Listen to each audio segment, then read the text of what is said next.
Atos 1, do versículo 9 ao 14, e a palavra de Deus nos diz assim: depois de ter dito isto, Jesus foi levado às alturas, à vista deles, e uma nuvem os encobriu dos seus olhos.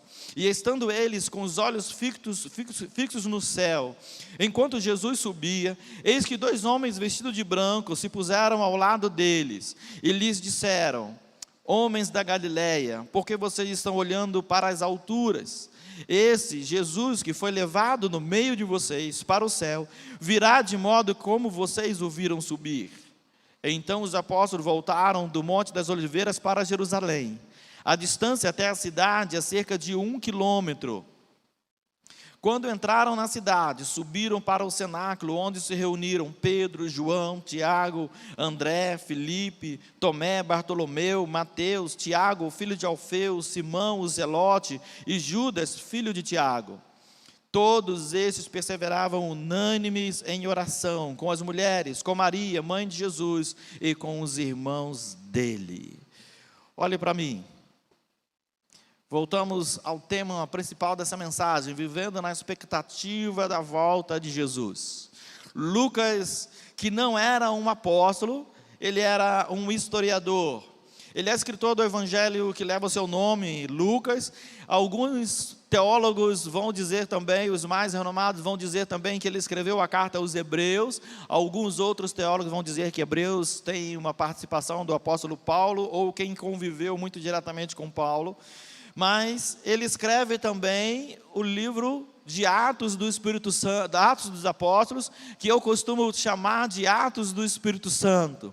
Porque o que está relatado no livro, na carta, no livro dos Atos dos Apóstolos, só pode ser a ação do Espírito Santo de Deus. Nós vamos ver o Espírito Santo de Deus, desde o primeiro capítulo até o capítulo 28, nós vamos ver o Espírito Santo de Deus sendo relatado, sendo tocado, sendo falado, sendo apresentado de várias maneiras, tanto de forma evangelística às nações, aos gregos, aqueles que não conheciam a palavra. O Espírito Santo está impregnado nesta carta, e nós vamos aprender então que ela é uma carta de Atos do Espírito Santo. Lucas relata aqui os momentos finais da partida de Jesus para o céu.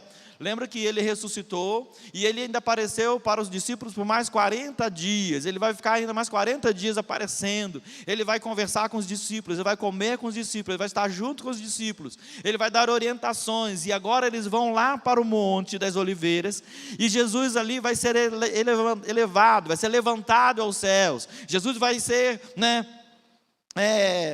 levado ao trono de glória, de volta agora para a presença do Senhor.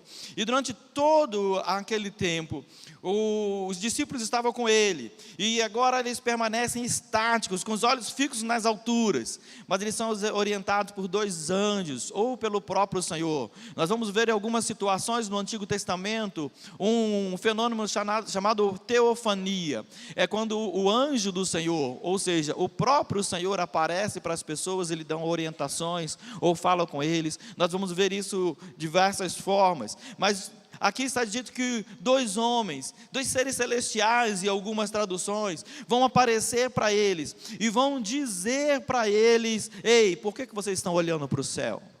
Por que vocês estão com os olhos fixos nos céus? As nuvens já tinham se fechado, Jesus já tinha subido, e eles estavam tentando ainda ver para onde Jesus estava indo, ou como Jesus desapareceu de repente. E aí agora eles dão uma palavra que é uma promessa: mas se preparem, pois a promessa é que Jesus voltará assim como foi visto subir. E agora eles retornam para o cenáculo. Interessante que eu vi que o tema dessa mensagem é essa ação do Espírito Santo, mas o tema principal dessa mensagem é essa volta de Jesus. Isso, não sei se você reparou, mas os nossos louvores hoje, isso não foi combinado. Mas os nossos louvores hoje, estava falando, a ministração do Mariano hoje, estava falando: ei, Jesus voltará, Ele vem. Juan também ministrando falou: Jesus voltará, Ele vem. A nossa convicção, a nossa certeza. Então a gente vai ter essa palavra. Tem esse grande filósofo aí, você pode ler comigo? O cristão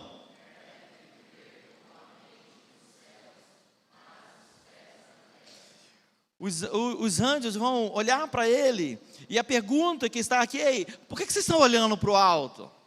Por que vocês estão com os olhos fixos lá no alto? Muitas vezes, irmãos, nós estamos olhando o tempo todo para o alto, e nós não estamos percebendo as coisas que estão acontecendo à nossa volta. Talvez eles não perceberam nem que eram anjos que estavam falando com eles. Eles não perceberam o que estava acontecendo naquele momento, porque eles estavam tão presos lá no alto, eles estavam tão presos lá em cima. E os anjos do Senhor agora chamam a atenção deles: ei, para de olhar para o alto, vamos viver. Vamos olhar a história, vamos então agora viver a vida cristã que o Senhor nos ensinou. Ele passou 3 anos ministrando, agora chegou a hora de nós vivermos o que Ele ministrou. E aí então nós temos um outro princípio. Você pode ler comigo? A certeza...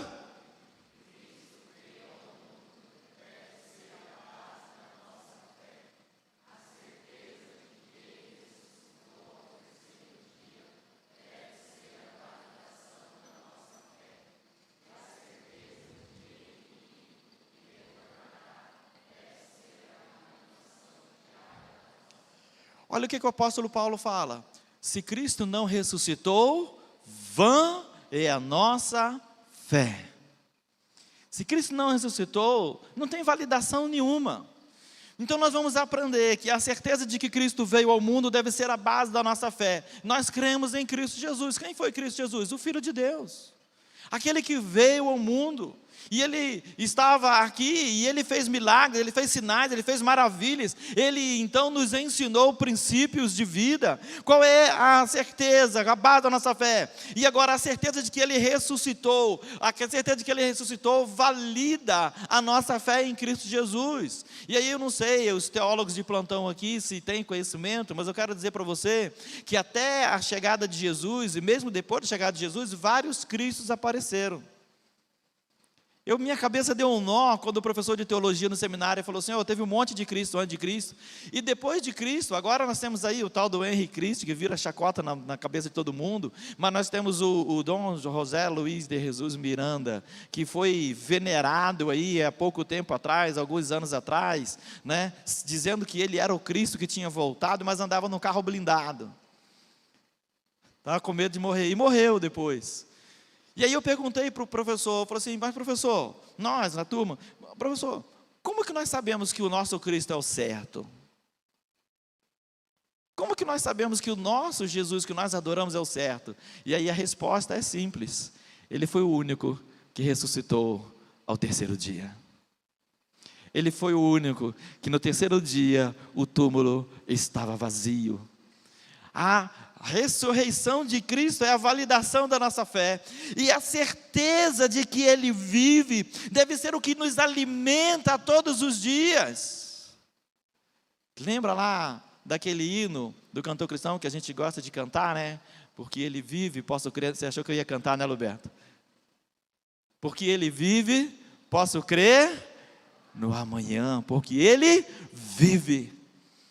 A vida de Cristo, o fato de que Jesus vive e está presente em nós, nos alimenta diariamente. Ei, por que você continua indo à igreja? Porque eu sei que Cristo vive e voltará para me buscar.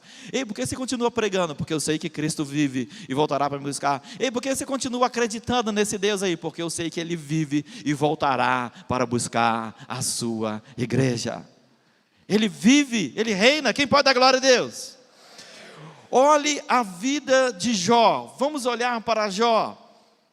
Lê lá comigo. Não, opa, peraí, o que aconteceu aqui, gente? É Jó. Vamos lá olhar a vida de Jó. Porque eu sei que o meu Redentor vive e por fim se levantará. Capítulo 19 de Jó. Jó estava no auge do seu sofrimento. Jó estava sem filhos, sem bens, sem saúde. E por fim, sabe o que aconteceu com Jó? Ele perdeu a pele do corpo todinho, do corpo todo, a pele dele, e a palavra de Deus diz que ele jogava cinza sobre o corpo e se coçava com cacos de telha. Você imagina o sofrimento de Jó? Você imagina a luta que Jó está passando? Aí esse camarada agora, lá no capítulo 19, versículo 25, ele diz: porque eu sei que o meu Redentor vive. e por fim se levantará sobre a terra. E o versículo 26 diz: e ainda na minha carne eu verei a Deus. Qual é a validação da nossa fé? O que é a nossa esperança diária? Cristo vive, o nosso Redentor vive. A pergunta que está aí: quais são as certezas que alimentam a sua fé? Quais são as certezas que fazem você voltar aqui para glorificar o nome do Senhor? Quais são as certezas que fazem você fechar a porta do seu quarto e orar na sua casa e clamar a esse Deus poderoso e maravilhoso? Quais são as certezas que têm alimentado a sua vida espiritual? Jó tinha essa certeza, Jó tinha essa convicção. E essa convicção que nós colocamos mais acima um pouquinho, eu vou voltar, eu vou ler para vocês. A certeza de que Cristo veio ao mundo deve ser a base da nossa fé. A certeza de que Ele ressuscitou ao terceiro dia deve ser a validação da nossa fé. E a certeza de que Ele vive e retornará deve ser a nossa alimentação diária da nossa fé. E aí então nós aprendemos sobre essa expectativa da volta de Cristo. A certeza que nós temos de que Ele vive e de que Ele voltará para buscar a sua igreja. Mas como nós vamos viver aqui até que Ele volte? Como nós vamos nos conduzir na nossa vida, na nossa fé, até que Jesus volte? E aí, baseado nesse texto que nós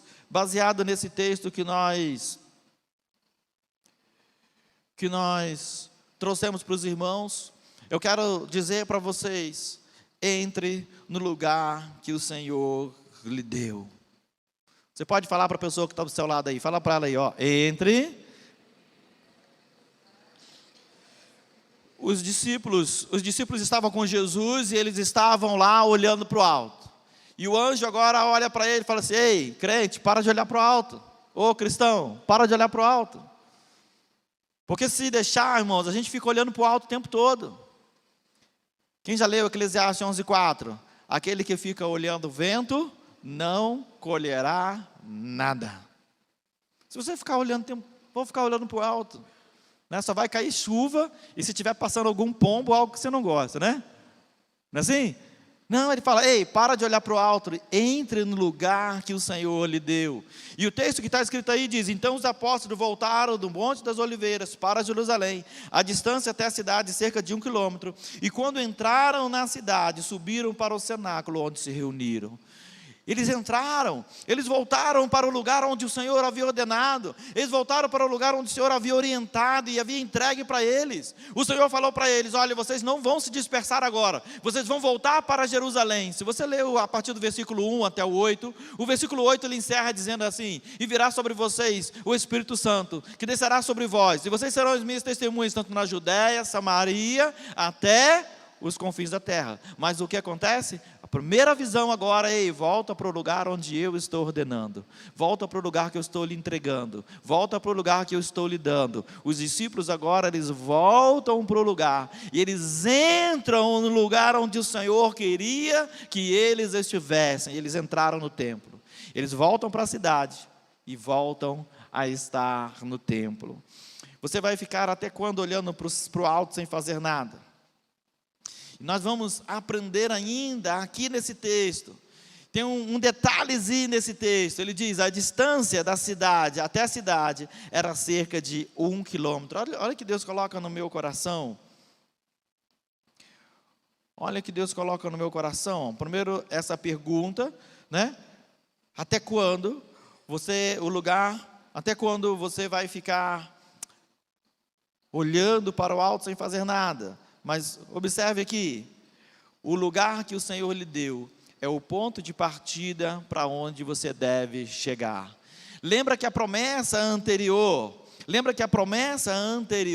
era de que: ei, vocês vão permanecer em Jerusalém, mas depois que descer o Espírito Santo, vier o poder do Espírito Santo sobre vocês, vocês vão ser meu testemunho em Jerusalém, Samaria, Judéia, até os confins da terra. Mas qual é o ponto de partida? O lugar que o Senhor te colocou. O ponto de partida é o lugar que o Senhor te colocou. Muita gente, irmãos, às vezes quer começar lá do alto. Muita gente, irmãos, quer começar com fama, com sucesso, com a mídia, mas o Senhor está te colocando no lugar do treinamento, do crescimento. O Senhor está te colocando no lugar do desenvolvimento. O Senhor está te colocando no lugar que você vai viver o processo de Deus, para depois ser um instrumento nas mãos de Deus. Aqueles discípulos entraram no cenáculo, se reuniram ali e permaneceram ali até que o Espírito Santo de Deus viesse sobre eles. E um detalhe interessante é que, muitas vezes, a distância entre sonhar os sonhos de Deus e viver os sonhos de Deus está a poucos passos. Lá no Monte das Oliveiras, eles estavam olhando para o alto e sonhando: nossa, como vai ser maravilhoso no dia que Ele nos levar para lá. Eles estavam olhando para o alto e dizendo: nossa, como nós queríamos estar lá. Nossa, como foi bom estar com Jesus aqui. Puxa, Jesus foi maravilhoso. Como foi bom andar com Jesus. Nossa, que planos maravilhosos Jesus tem para nós. Vamos ficar aqui. Vamos olhar mais. Vamos ver se Ele vai aparecer de novo. De repente Ele volta para nos falar alguma coisa. Mas Jesus envia os seus anjos e fala para ele: até quando eles vão ficar olhando para o alto? Porque a distância entre sonhar os sonhos de Deus e viver os sonhos de Deus, às vezes está a poucos passos. Basta você se colocar à disposição de Deus para viver o processo de Deus para a sua vida. Todos nós passamos por um processo.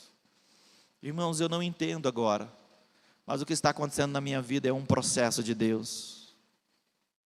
A família do irmão Leandro, a família do Juliano não entende ainda, mas o que está acontecendo lá é um processo de Deus. A Geralda, o irmão Sérgio não compreende ainda, mas o que eles estão vivendo é um processo de Deus. É um processo, todos nós vamos ter que viver o processo. Ninguém vai chegar lá no alto, ninguém vai crescer instantaneamente, sem viver, sem vivenciar o processo. Em suma, ganha a sua Jerusalém e o Senhor fará o resto. Deus fará o restante. Qual foi o lugar? Onde é o lugar que Deus está te colocando? Qual é o lugar que o Senhor está entregando nas suas mãos? Talvez o Senhor entregou a sua empresa nas suas mãos, o seu trabalho nas suas mãos. Talvez o Senhor certamente entregou a sua casa nas suas mãos, entregou familiares nas suas mãos. Ganha esses, e o Senhor vai te colocar em lugares mais altos. Eu gosto do texto de Abacuque, porque Abacuque diz assim: olha, o Senhor, o meu Redentor, Ele faz os meus pés como os da corça, e Ele me leva nos lugares altos. Mas é Ele quem leva. Mas para você vivenciar isso, você precisa passar pelo processo. Você precisa passar pela luta, às vezes, precisa passar por algumas adversidades. Eu quero que você leia comigo essa resolução do primeiro ponto aí. Quem vive...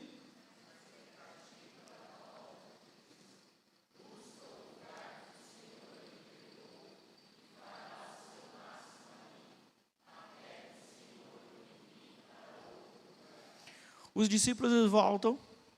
Eles estão ali agora, eles entram no cenáculo, mas eles não ficam de braço cruzado. Eles vão lá, vão pregar a palavra. Eles vão levantar agora um outro discípulo, que foi Matias, para estar ocupando o lugar de Judas. Matias não aparece, mas nem por isso ele deixa de ser importante na obra do Senhor. Nós vamos ver o poder de Deus sendo derramado, enquanto eles estão reunidos. O Espírito Santo de Deus está ali com eles, mas de repente desce a virtude do Espírito Santo, o poder do Espírito Santo, e agora eles vão passar por uma tribulação que vai provocar a dispersão, e os cristãos ganharam o mundo, e chegaram até aqui, até a mim e até a você, e nós então podemos desfrutar disso. Quem vive na expectativa da volta de Cristo, busca o lugar que o Senhor lhe entregou e fará o seu máximo ali. Queria perguntar para você: você está dando o seu melhor aonde Deus te colocou? Você está dando o seu máximo com aquilo que Deus colocou nas suas mãos? Você está fazendo o melhor com aquilo que Deus entregou nas suas mãos? Pois faça. Segunda coisa que eu quero destacar nesse texto para você, meu irmão, minha irmã: se reúna com as pessoas que têm o mesmo propósito com você. Vamos ler todo mundo junto? Se reúna. Quando entraram na cidade, subiram para o cenáculo, onde se reuniram Pedro, Tiago, João, André, Filipe, Tomé, Bartolomeu, Mateus, Tiago, filho de Alfeu, Simão, Zelote, Judas, filho de Tiago. O que esses homens tinham em comum? O que esses homens tinham em comum? Todos eles eram seguidores de Jesus, discípulos do mesmo Senhor. Irmãos, não só no casamento, mas a orientação espiritual do apóstolo Paulo para a igreja é: cuidado, não se metam em jugo desigual. Às vezes, irmãos, a gente quer montar um negócio e você vai procurar um sócio que não é cristão. Ele vai arrebentar a sua vida se ele não tiver princípios e valores parecidos com os seus. Às vezes você quer ajudar alguém e você vai pegar essa pessoa, vai colocar dentro da sua casa e essa pessoa não tem os mesmos princípios e valores que você tem. Meu irmão, ele vai acabar com a paz no seu lar, vai acabar com a sua família, vai destruir a sua casa. Entenda. Se reúna com pessoas que têm o mesmo propósito. O que esses homens tinham em comum? Todos eles eram seguidores, todos eles eram discípulos, todos eles eram servos. E a pergunta que nós fazemos, a pergunta que nós fazemos é: quais as reuniões que você está fazendo? Quem são as pessoas que estão à sua volta? Segundo a teoria do escritor americano Jim Rohn, gostou do inglês? Nós somos a média das 5 pessoas com quem passamos mais tempo.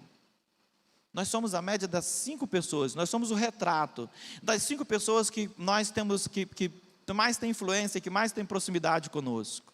Isso é uma realidade. Isso vai influenciar na sua vida pessoal, isso vai influenciar no como você lida com a sua casa, isso vai influenciar como você lida com a sua profissão, isso vai influenciar como você lida com a igreja, com a sua vida espiritual, isso vai influenciar em tudo. E sabe o que me preocupa? O que tem me preocupado esses dias? Eu não sei de que ano é essa pesquisa, ou essa teoria desse escritor americano, mas saiu uma pesquisa, não muito recente, mas creio que de 2 anos ou 3 anos, de 2 anos para cá, de que nós temos passado cerca de 9 horas, o brasileiro passa cerca de 9 horas do seu dia nas redes sociais. O brasileiro usa em média a internet, o computador, o celular, 9 horas por dia. Isso é mais tempo que você dorme, irmão. E você já percebeu a influência da rede social, a influência do TikTok, do Instagram, a influência do Facebook sobre a sua vida? Você já percebeu isso? Já parou para pensar? Então, nós temos que ter cuidado com as associações e com as reuniões que a gente faz. Nós temos que ter cuidado com essas reuniões. Tem gente se reunindo, observe, tem gente se reunindo para falar mal dos outros. Tem gente se reunindo para comentar o que o outro tem, ou o que conquistou. Tem gente se reunindo para comentar como você foi promovido tão rápido, e certamente ele já tem uma teoria para isso, né? Tem gente se reunindo para maquinar o mal. Irmãos, eu confesso aos irmãos, que houve um tempo da minha vida que eu era muito ingênuo. E eu achava que não existia esse negócio das pessoas se reunirem para maquinar o mal contra você.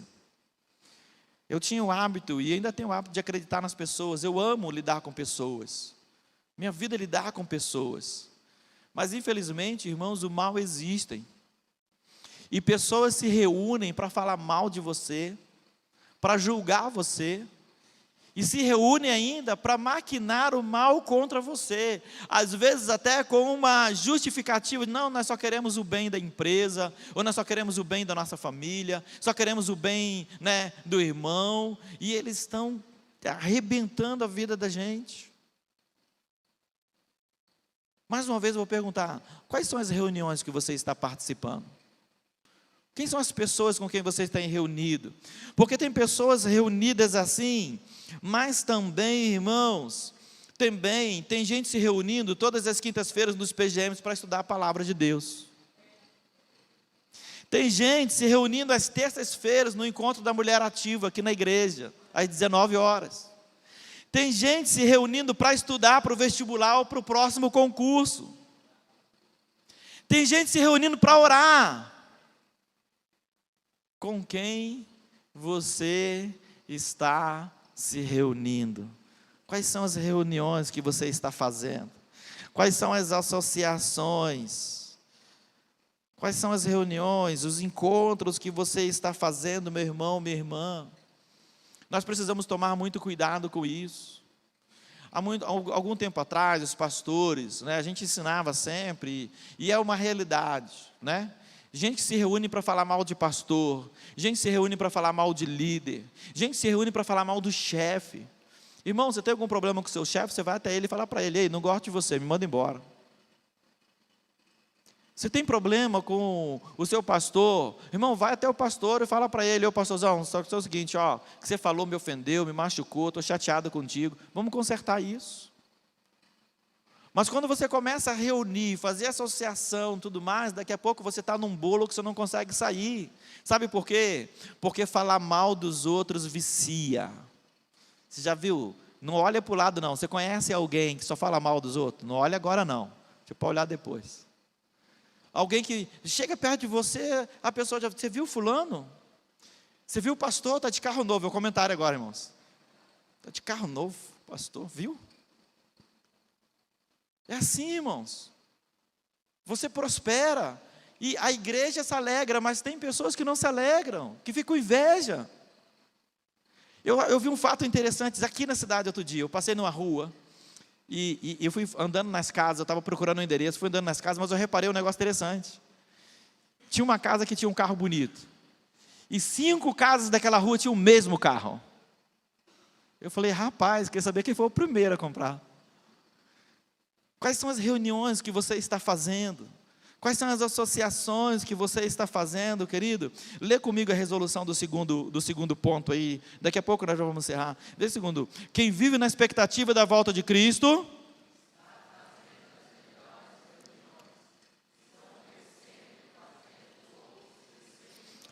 Tem um detalhe que na nossa vida, na vida do cristão, na minha vida e na sua vida, enquanto vivemos na expectativa da volta de Cristo. O mundo capitalista, ele vai trabalhar assim, ó, eu primeiro, o outro depois, se der, não é? Eu falei de manhã aqui, a farinha pouca, meu pirão primeiro, mas muita gente não entendeu porque não é da roça. Aí o que acontece? Olha só, no mundo capitalista, a pessoa faz tudo para ser promovido, ele quer ser o primeiro, ele quer conquistar a vaga, e a gente aprendeu a disputar com o outro. A gente aprendeu a disputar lugar com as pessoas, irmãos. Ei, eu não estou disputando com você. Ei, você não está disputando com a pessoa que está ao seu lado. Você está disputando com você mesmo. Estude, se prepare, seja bom no que você faz, e as portas vão se abrir para você, e você não vai precisar tirar o emprego, o lugar de ninguém. Você não vai precisar tirar a vaga de ninguém. Ei, Deus tem um lugar para você. Lembra do primeiro ponto? Deus tem um lugar. Deus está te entregando o lugar nas suas mãos. Mas o que é que a gente quer crescer aqui? Eu quero crescer. Quem quer crescer, diga glória a Deus. Mas eu preciso que as pessoas que estão ao meu lado também cresçam. Eu preciso que o pastor Dene cresça. Eu preciso que o pastor Aldair cresça. Eu preciso que o pastor Adnilson cresça. Eu preciso que meus líderes cresçam.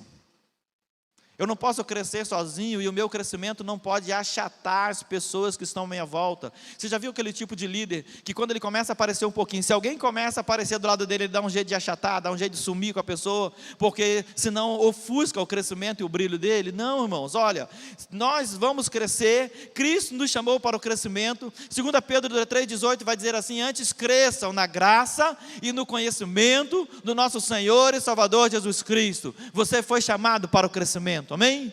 Em todas as áreas da sua vida, na sua área espiritual, na sua área pessoal, na sua área profissional, você foi chamado para o crescimento. Mas o seu crescimento tem que também levar as pessoas à sua volta ao crescimento. Lembra que eu falei com você, 5 pessoas que estão à sua volta, você é o retrato delas?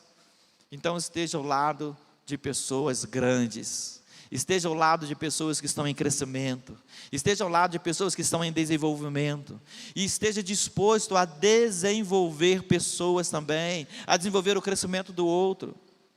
Eu trabalhei quase 10 anos numa empresa no Rio, era a empresa que geria o metrô Rio. E eu fui treinado para ser agente de segurança, e era responsável pela estação, me tornei chefe de segurança.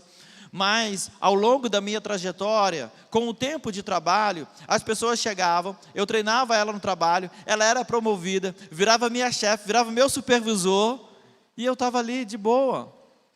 Porque eu sabia que eu não estava disputando com aquela pessoa. No dia que o Senhor abrisse a porta para mim, eu ia subir. No dia que o Senhor abrisse a porta para mim, eu iria ser promovido. Eu não fui promovido não porque o outro era melhor do que eu, porque o outro passou na minha frente, não. Porque Deus tem um plano e um tempo determinado. Hoje de manhã nós estávamos falando sobre o tempo. O Cronos, o nosso tempo, o Kairos, o tempo de Deus. O problema é que a gente quer ajustar os dois, não dá. Aguarde o tempo de Deus. Mas no seu crescimento, leve outras pessoas a crescer também. Não tenha medo de levantar outros, não tenha medo de exaltar os outros, não tenha medo de reconhecer. Quem já fez TCC aqui? Quem já fez o TCC? E aí, o que acontece no TCC? Uma regra básica. Quando você faz uma citação, você tem que colocar o nome do autor. Sabe o que você está fazendo? Você está reconhecendo que aquela frase não é sua, que aquele texto não é seu, que aquele ponto não é seu. Ele tem um dono. Quando eu coloco aqui, às vezes, alguma coisa, eu escrevo a Taliba Albuquerque embaixo, foi porque eu escrevi, eu falei. Mas quando o outro falou, eu vou lá e eu coloco, sabe por quê? Porque eu reconheço que aquela frase não é minha. Reconheça que tem pessoas maravilhosas e extraordinárias ao seu lado. Reconheça que pessoas estão surgindo ao seu lado, porque elas querem crescer como você está crescendo, elas querem se desenvolver como você está se desenvolvendo. Então, cresça e leve as pessoas a crescer. Quem vive na expectativa da volta de Cristo, está fazendo melhor, as melhores reuniões, estão crescendo e fazendo outras pessoas crescerem. Irmãos, entenda, esse é o sentido da vida. Esse é o sentido da vida cristã, não somente nós evoluirmos, nós voarmos, mas nós estarmos com o nosso avião cheio quando nós estivermos voando. Nós estarmos com pessoas poderosas e maravilhosas ao nosso lado. Terceiro e último ponto, irmãos, dessa curta palavra. Persevere em oração. Agora, você não vai falar para a pessoa que está ao seu lado, você vai falar para você mesmo. Você vai falar o seu nome e você vai dizer para você: persevere em oração. Vamos lá? 1, 2, 3. A Taliba. Persevere em oração. Você falou? Acho que você não falou, hein, cara. Você falou a Taliba, hein. Você que falou a Taliba aí, fala de novo, porque era para você falar o teu nome. Persevere em oração. Todos estes, eles tinham algo em comum. Todos estes perseveravam unânimes em oração com as mulheres, com Maria, mãe de Jesus, e com os irmãos de Jesus. A perseverança deve ser a maior marca do cristão. Diante das lutas, das dificuldades da vida, se não houver um sentimento de que estamos no caminho certo e que devemos seguir em frente, certamente nós desistiríamos. E só há um meio de nós termos essa perseverança: através da oração. Observe, diante do difícil, diante do complicado, diante do impossível, ore em todo tempo. O apóstolo Paulo vai falar: orai sem cessar. A oração deve fazer parte da nossa história, a oração deve fazer parte do nosso momento, a oração deve fazer parte da nossa vida. É certo, irmão, que às vezes nós passamos por algumas tribulações, algumas dificuldades, algumas lutas, que a gente vai esmorecendo, a gente vai cansando. A gente não tem mais aquela disposição da madrugada. Eu confesso aos irmãos que esses dias que eu voltei de viagem, desde lá da minha viagem, esse dia que eu voltei de viagem, eu voltei a acordar de madrugada. Mas já havia algum tempo que, pelo cansaço, pelo esgotamento, eu não estava conseguindo acordar de madrugada. Às vezes eu tinha que acordar correndo para atender a Raquel em alguma necessidade. E eu não estava disciplinado na oração como eu deveria estar. Mas agora esses dias o Senhor tem me acordado, às vezes 3 horas da manhã, às vezes 2, e eu tenho dobrado meu joelho aos pés da cama, e eu tenho falado com o Senhor a respeito dessa igreja maravilhosa que Ele me deu para eu conduzir. Eu tenho ajoelhado aos pés da cama, e eu tenho falado com o Senhor a respeito da minha família, eu tenho falado com o Senhor a respeito dos propósitos dele para cada um de nós. Nós precisamos perseverar em oração diante do difícil, diante do complicado, diante do impossível. E entenda, a resposta de Deus é sempre a melhor. A resposta de Deus, o direcionamento de Deus é sempre o melhor para cada um de nós. Ele tem o melhor para cada um de nós.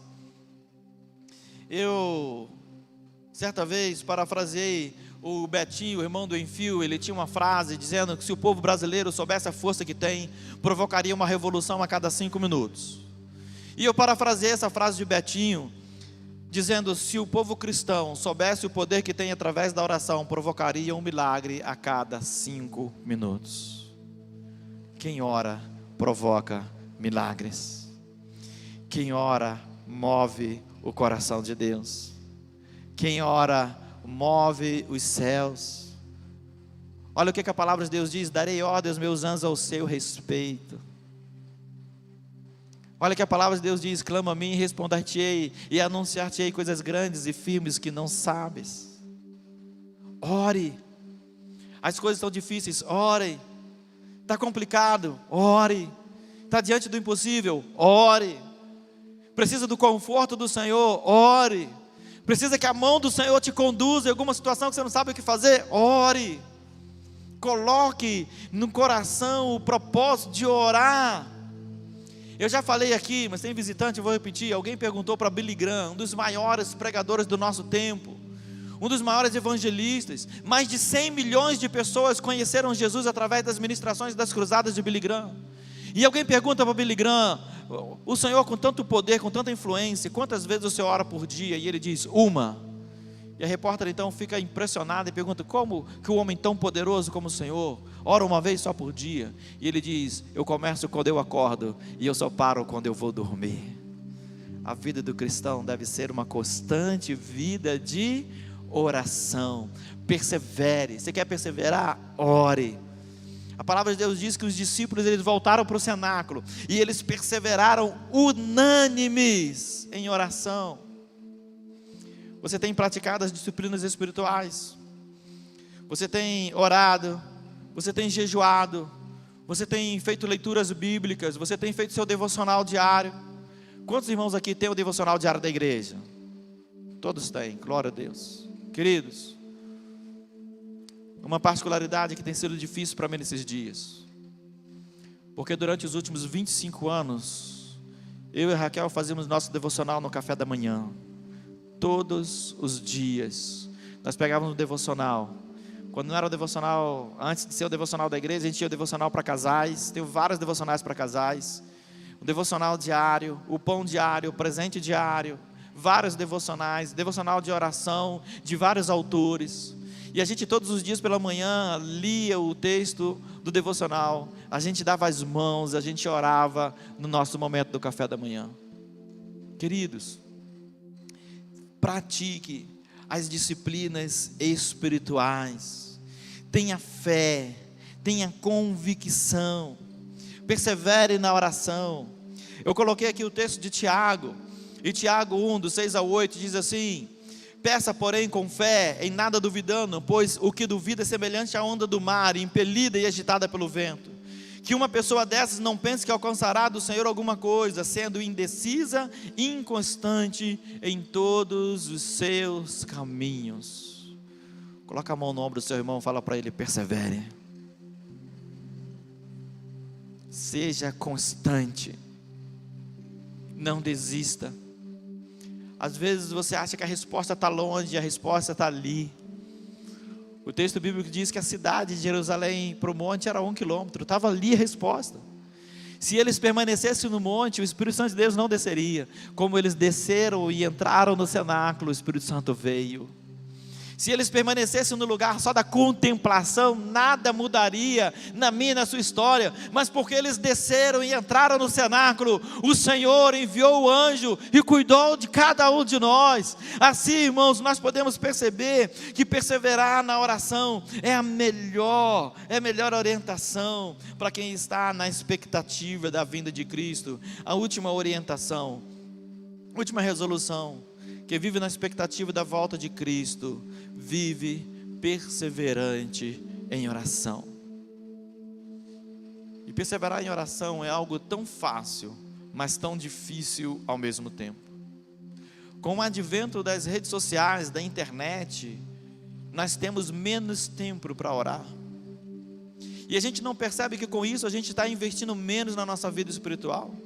Com isso nós estamos investindo menos no nosso crescimento espiritual. Com isso nós estamos investindo menos nas disciplinas espirituais.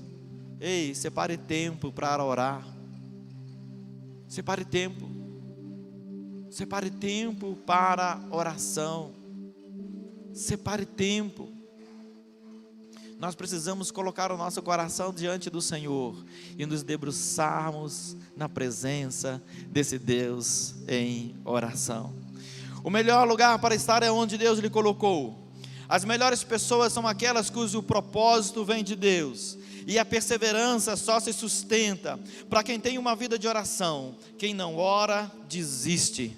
Faça uma análise da sua vida. Como está a sua vida? Você está vivendo na expectativa da volta de Cristo? Gostaria de convidar você a ficar de pé nesse momento. E eu quero repetir essa pergunta: você está vivendo na expectativa de que Cristo voltará? Você está vivendo na certeza de que este Senhor, Ele vem para te resgatar? Ou você está vivendo uma vida desregrada, uma vida sem disciplina espiritual? Ou você está vivendo uma vida sem direcionamento nenhum? Ou você está vivendo uma vida como dá? Olha, eu estou vivendo os dias como posso. Eu estou vivendo os dias como eu consigo. Não é este o plano de Deus para a sua vida. Não é este. A palavra de Deus diz lá em Isaías 1,19: se quiserdes e me ouvirdes, comereis o melhor desta terra. O Senhor tem planos, tem propósitos maravilhosos, especiais para você. Mas você precisa viver nessa expectativa. Senhor, eu sei que o Senhor vai voltar, e eu aguardo a sua vinda. Eu amo a vinda de Cristo. Eu estou ansioso pela vinda do Senhor, e até que ela aconteça, eu vou proclamar o nome do Senhor. Eu vou anunciar o nome do Senhor. Eu vou entregar o meu coração em rendição a esse Senhor, Deus poderoso e maravilhoso. Coloque o seu coração diante do Senhor agora. Fale com Deus. Ore onde você está. Não espere o pastor começar a orar. Ore onde você está. Fala: Senhor, eu estou aguardando a sua vinda, mas me ensina, Senhor Deus, a estar andando corretamente. Me mostra o lugar que o Senhor tem. Se é este lugar, ó Deus, que eu possa fazer o meu melhor. Faça o melhor do lugar que Deus te colocou. Quem são as associações? Quem são as pessoas? Quais são as reuniões que você tem feito? Talvez você tenha ficado incomodado porque em algum momento você se reuniu para falar mal de alguém. Querido, repreenda isso na sua vida hoje. Bendiga as pessoas, abençoe as pessoas com as suas palavras, e você também será abençoado.